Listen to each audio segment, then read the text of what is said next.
I'm doing a video discussing how strong is Future Trunks. Now, when it comes to Future Trunks, this was one of the most anticipated, one of the most hyped up returns in Dragon Ball period, man, because a lot of people there are wondering, okay, how the hell is Future Trunks going to be able to stand a chance in Dragon Ball Super? Because let's be honest, when Future Trunks went back, he was, I guess you could say, Super Saiyan 2. That was like the highest that he knew, and a lot of people, we already knew that Super Saiyan 2, let's be honest, that's not cutting you shit in Dragon Ball Super. You need to be on that God status. So with Future Trunks' return, a lot of people were questioning what was going to be his role and how is he going to stand a chance against these new foes, especially seeing that we got introduced to Black Goku at the same time. We already knew that Trunks wouldn't be able to fight on par with someone like Goku, so a lot of people there are mysterious, and this led to one of the most controversial moments in Dragon Ball as well, the whole Future Trunks arc. And what do I mean by that? Not necessarily the arc itself, because a lot of people, they do love this arc. Me personally, this arc is going down to one of my favorite Dragon Ball arcs, period, regardless of what anybody says. But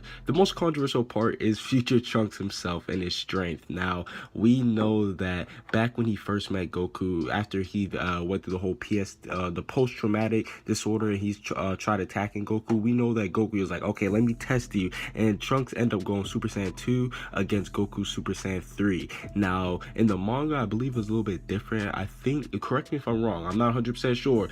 I'm pretty sure that Trunks did go Super Saiyan 2 in the manga, and Goku, he went Super Saiyan 3, but in the anime, it looked like he just went Super Saiyan. But after we saw that, a lot of people, they're pissed off because Trunks, he was on par with Super Saiyan 3 Goku. I'm not gonna lie, that is BS. That's BS to the max. Super Saiyan 2 should it should never be on par with Super Saiyan 3. But nonetheless, we do see that Trunks' Super Saiyan 2 is equivalent to Goku Super Saiyan 3. So BS or not, that's still a very strong statement. And we saw when they went and fought up against Black Goku and Zamasu, the first time Vegeta got destroyed. Okay, Vegeta was in Super Saiyan Blue. I mean, he put in a little bit of work, but once Goku and Super Saiyan Rose, it was over. Like, Vegeta he was washed. But the thing that pissed a lot of people off was the Trunks moment. And let me break this down to you.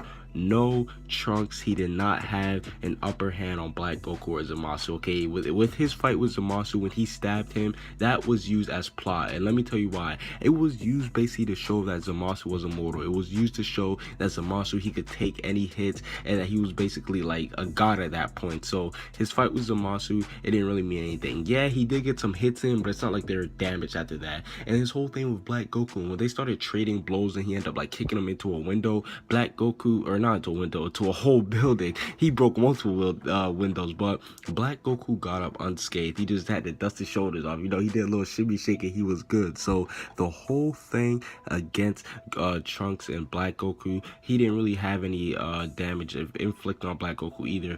But the thing that spiked up Trunks' power level is his Super Saiyan God. I guess you could say it's a Super Saiyan mutation. I don't really know what to call that for him, because yeah, he has Super Saiyan Blue aura, but he's not necessarily a Super Saiyan God. We all thought that Trunks was going to go Super Saiyan God, but he didn't. So me personally, I still do think that Trunks, even though he doesn't have that Super Saiyan Blue, that still doesn't make him strong. I want to say that will put him, this might sound a little bit like, some people might kill me for this, but when he goes into that Super Saiyan Blue, or I would like to say that's like equivalent to a Super Saiyan God, like the red transformation. Hear me out. If it's true that Trunks' Super Saiyan 2 is equivalent to Goku Super Saiyan 3, then him getting a Super Saiyan God boost, wouldn't that put him at somewhere around like the base Super Saiyan God mode? I mean, that's something that I would think of. And even then, we know that still wasn't enough to like fight off. It was able to hold its own against Black Goku. So that's another reason why I think it is, because Super Saiyan Blue Vegeta, like when Vegeta was at full power, he was able to like beat Black Goku.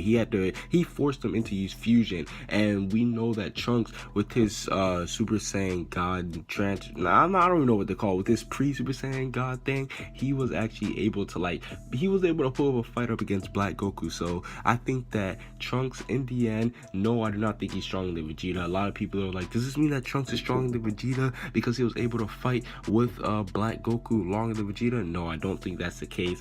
I do not think he's on par with Goku, because in the first fight, it was Trunks and Goku versus Black Goku and Zamasu. So I don't think he's on par with Goku either. He's definitely not nowhere near Black Goku or Zamasu. But I do think that after those four, I do think that he is the strongest person. And I'm obviously excluding people like Beerus, you know, and the people above them. But after Goku and Vegeta, I think that Future Trunks is definitely the strongest person that we've seen in the series currently right now. So yeah, man, that's basically it for this little video. How strong do you guys think that Future Trunks is? Did this arc make you guys hate Future Trunks? Because let's be honest, Future Trunks has done some spooky and some outrageous